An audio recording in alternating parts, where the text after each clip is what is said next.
Hey, what's up, guys? Welcome to the Tuesday edition of the Week 12 recap and the last week, Week 13 preview. Um, Looking at last week, guys, we saw a couple teams fall out of contention for the playoffs. Also saw things get a bit more interesting as we roll into the last week of the season here. Still got some primetime matchups for Week 13. Let me buzz through the Week 12 matchups real quick here. We'll recap these and then jump into the previews for Week 13. Last week, Polish Pounders took down Kiss My Ash 107-89. I dashed Ashley's playoff hopes last week with the big win, pretty much locking up the number 2 seed in the NFC. It's going to take a big win from Aaron and a big loss from me in order for Aaron to make the playoffs. But anything can happen, guys. It's fantasy. So let's run through this matchup real quick. Ashley had, a big 19 from Cam against Indy, but it wasn't enough. Pierre Thomas gave her 16 on Monday night, but still, got, from, especially with huge matchups this week, Ray Rice, tough San Francisco defense. But, Steve Smith only gave her 6, Fitzgerald only 5 against St. Louis. Jermichael Finley only gave her 3. So she didn't really get a whole lot of scoring from, her main guys. And looking at mine, I got 28, big 28 from Tom Brady. All my running backs scored in the double digits. Roddy White finally having a big fantasy game. Had 120 yards and a touchdown. He had 18. AJ Green continues to be a stud. Had 11 for me. So pretty consistent scoring. I think I only had 2 people not scoring double digits. 3. It's my kicker, defense, and tight end. So all my important pieces showed up and played for the big win. So Ashley is now out of playoff contention for this year. It's a good season for her, though. But, first you're not making the playoffs, so, tough loss for her, but she'll be back next year. Foster Care really putting it on Titletown, USA. Even though Jared had a pretty good game. Eric won this one 128-87. Looking at this, Beanie Wells had a pretty big game. Jimmy Graham last night had 2 touchdowns. Ravens defense had 18. Eric got a lot of scoring, big scoring from a lot of guys. He had Greg Jennings, Foster, DeMarco Murray, a lot of guys putting up double digits. Jared pretty much got all his scoring from Eli Manning, LeGarrette Blount, and Mark Ingram, which Mark Ingram got some garbage time touchdowns, so it's going to be hard for him to rely on that. I need a big win from Jared this week. I need Jared just to go crazy this week for me to make the playoffs. But Jared, he's out, 4-8. Tough year for him. He got hit by the injury bug. Tough draft for him. So we look forward to Jared and Joe actually creating his own team next year and having these 2 owners back. They've been great all year, so kudos to you guys. Eric, big win for him. He's now 6-6. With John's loss, he's now tied for second in the AFC going into this last week. So I'm going to touch on that in the previews video. I'm probably going to make a separate video for the Week 13 previews just so I can elaborate on it because it's such a big week for a lot of teams. So Eric with the 6-6 record heading into the last week of the season, it's going to be a big week for him. Taking on a tough Kiss My Ash team that looking for a little playoff revenge, might try and knock Eric out. Maybe a little one-on-one football going on in that matchup. Looking at the next matchup was Megatron's Army versus King Keenum's Court. Nico pulling out the upset victory here, 78-63. Brock really couldn't get it going with anybody this week. He sat Chris Johnson, which was a big one for him. Starting John Stewart at Indy. I would have done the same thing, but, Chris Johnson, 17 points there. Even if he would have started him, he still would have lost. Looking at his team, guys, he really, couldn't do really anything else. It's just the way it works sometimes, guys. Calvin Johnson only 10. Mike Wallace and Des Bryant combining for 4 points. So just a down week for Brock. He'll be right back in the saddle, next week against me. So really, could be a preview of the first round of the playoffs, depending on if I beat him or, if Aaron loses. So we'll see. But Nico got good starts from Mike Williams, Steelers defense, Fred Davis. Definitely, this is why Nico should start Drew Brees. He had 36 points last night. Christian Ponder only had 11. But, it's not my team. I don't run this team. Nico does, and he does to see fit to win ball games. But he pulled this one out. He's now 3-9. I definitely want to say, Nico, thank you for being so active, especially starting out the season in the fashion you did, losing games. You still stayed with it. I really appreciate it. Definitely looking forward to having you in the league next year. If you want to come back, the invitation's all yours, bud. So definitely you will be here next year as long as you want to be. Next matchup, guys, was a big matchup. One of the matchups of the week. Team Badasses versus Bolingbrook Blue Ballers. John kind of in a must-win in order to lock up the playoffs. Couldn't do it. Drops to 6-6, tied now for second in the AFC. Mike locked up sole possession of first place in the NFC. So congrats to him. He will be taking on either John or Eric. So good job for Mike. Finally, usually I'm in fantasy leagues with Mike. I've been one for like 3 years now. Mike's never had a playoff team, so nice job, Mike. Especially after us all making fun of him for his draft. But, I mean, looking at his team, guys, he's one of the highest scoring teams. Victor Cruz has probably been the best pickup, bar none, in the league. He's now the number 4 receiver after last night's 150-yard, 2-touchdown performance.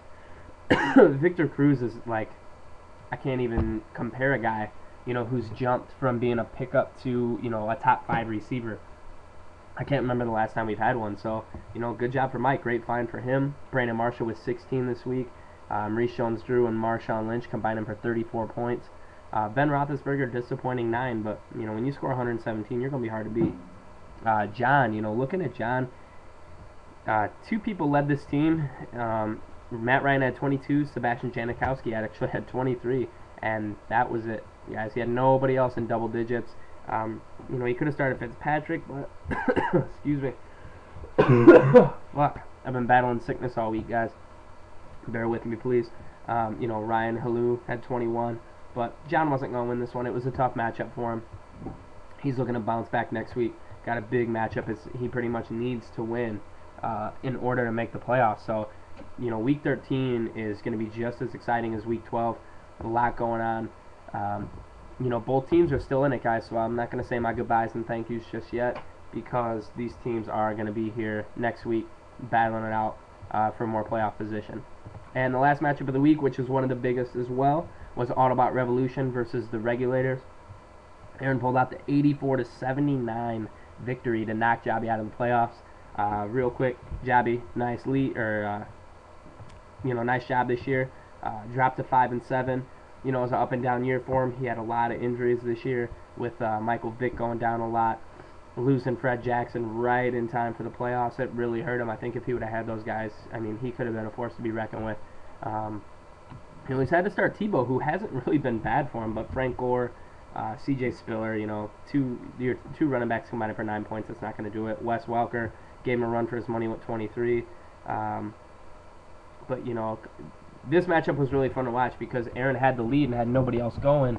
And then Jobby had Tebow in play. He had Welker in play, he had the Chargers game with Denver. He had Nick Novak, Chargers defense. Anything really would have done it, if Tebow could have let him downfield with anything. It was just that crazy of a matchup. I was like, oh, Jobby's going to win this. But then, things didn't go his way, and Aaron ended up pulling out the victory by 5 points. He got a big 20 from Rodgers. Laurent Robinson continues to be a great pickup for Aaron. He's been in the end zone like 6 straight games. He's got like 9 touchdowns in the last 6 games. This guy finds the end zone. So great pickup for Aaron. As he needs a big win next week. And that was really about it. He had 13 from Brandon Lloyd. Andre Johnson had a pretty poor return with 2 points. But, hey, he got that much-needed victory, just enough to keep playoff hopes alive. God damn. I hate being sick. I got sick Black Friday night. Just haven't been the same. So anyway, guys, that wraps up Week 12's matchups. Week 13 preview will come on another video. I really want to take some time this week when it's most important. I'll kind of lay out some rules here real quick.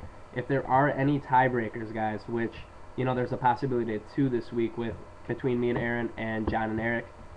It's first going to come down to, all right, you obviously have the same record. John and Eric could have a 7-6 or a 6-7. If they do that, it's interdivision record. So how have you done in your division? I know I've been shitty in my own division. But looking at it, guys, I don't know if you want to talk about it, is the division games haven't been played equally. I think I played the least amount of division games in my division. Looking at it here real quick, um, I've only played 5 games in my division, and this week I'll be playing Brock, which is an out of division game. So I'll end the season with 5 division games, whereas Aaron will actually have um, he has 6. Ashley's only had 5 division games, and she plays Eric this week, so she's only had 5 as well. Jabby was 6, and Mike was 6. Looking at the other divisions, John, his division record is really good with he's 4-1. Eric's is 4-2. So, guys, it's going to be really tight. But it is interdivision record. I don't know if you guys are going to call, hey, you haven't played as many division games as I have. That could be a loss. If you guys want to post about that, go ahead. Because I kind of caught that and I was like, oh shit, should we go to most points or head-to-head record? But if you guys aren't going to argue about it, and we'll leave it as is, ESPN made a mistake on scheduling, but it will go interdivision record, most points, head-to-head record. I think that'll solve it. I only think there was one time in a league where I had it go, all 3 tied, and it went down to I think they had the same amount of points. Head-to-head record was tied. I think we had to actually go to, like a home and away record and shit like that. So that was kind of sketch. I think it'll be a little easier this year. But if you guys have any questions, comments, make a post. I'll be glad to talk to you guys in the post. Good luck to all the teams heading into this week. Brock's already locked up first seed, so congrats to him. He'll be playing either me or Aaron heading into the first week of the playoffs.